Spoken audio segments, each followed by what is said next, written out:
Introduction to Kali Linux, the ultimate cybersecurity tool. Discover the power of Kali Linux, an open-source distribution designed for penetration testing and ethical hacking. Kali Linux is a popular open-source distribution of the Linux operating system. Formerly known as Backtrack, it was rebranded as Kali Linux in 2013. Kali Linux comes with a wide range of prepackaged tools and utilities.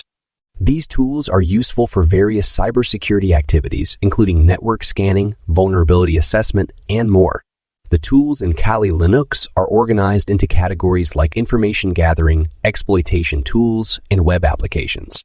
Kali Linux is maintained by Offensive Security, a cybersecurity company known for its training courses and certifications. Kali Linux provides a platform for security professionals to test and evaluate system security. It helps identify vulnerabilities and improve the overall security of computer systems and networks. Remember, Kali Linux should always be used responsibly and legally. Unauthorized or malicious use of the tools can lead to legal consequences. Introduction to Kali Linux, the ultimate cybersecurity tool. Discover the